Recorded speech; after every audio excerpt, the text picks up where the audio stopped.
बच्चों, आज हम आपके बीच हाई स्कूल की चैप्टर नंबर 3 पेयर ऑफ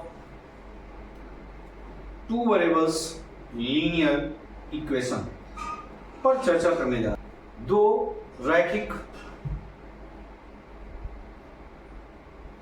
चर समीकरण पर चर्चा करने जा रहे हैं। इस चैप्टर में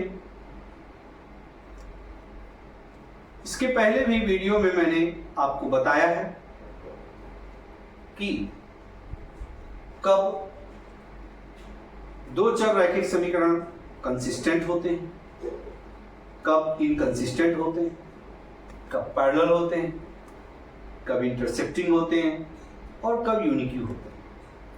इन सारी चीजों के बारे में हम आपको ऑलरेडी बता चुके हैं।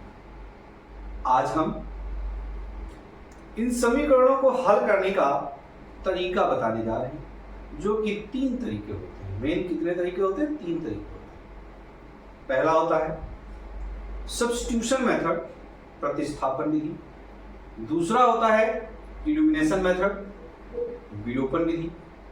और तीसरा होता है क्रॉस मल्टीप्लिकेशन, बीजगणन विधि। तो बच्चों, अब हम चलते हैं, इसके क्वेश्चन को लेते हैं और क्वेश्चन को नोट आउट करते हैं और फिर उसको हम समझाते हैं। पहले आपको प्रतिस्थापन देखें, ठीक है?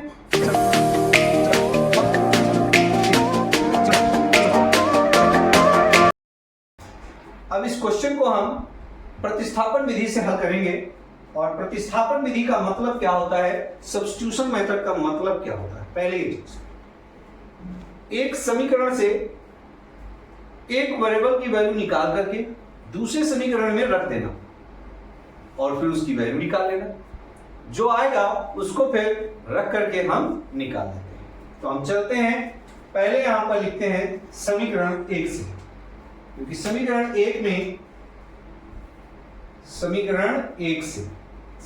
1 में क्या है, from equation first x is equal to 2 plus y. यहां पे हुआ क्या, माइनस वाई ट्रांसफर हो गया तो ये प्लस में हो गया। और इसे हम मान लेते हैं थर्ड इक्वेशन। अब समीकरण 2 में x बराबर 2 प्लस वाई रखने पर जब इसको रखेंगे तो हमारी वैल्यू आ जाएगी, क्या आएगी, यहां पे 3x है और x की जगह पे हम क्या सब्स्टिट्यूट रखेंगे, 2 plus y plus 2y is equal to 16। तो यहां पर 3 2 जा 6 plus 3y plus 2y is equal to 16 हुआ।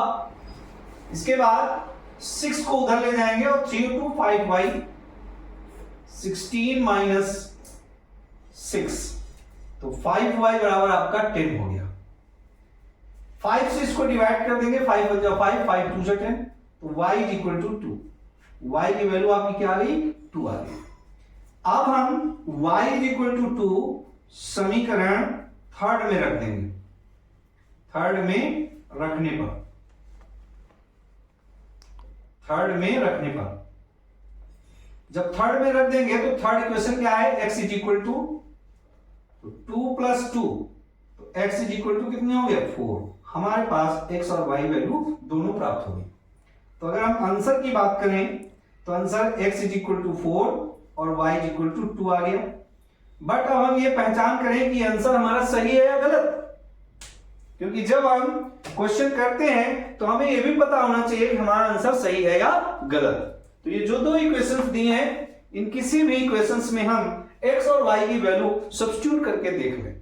अगर रिजल्ट सही है तो वेरीफाई करेगा, अगर रिजल्ट सही नहीं है तो वेरीफाई नहीं करेगा। तो हम जांच कर लें। जांच में आपने x इज इक्वल टू आपके पास दिया है 4 और y इज इक्वल टू आपके पास दिया है 2, ये निकाला है आपने सॉल्यूशन।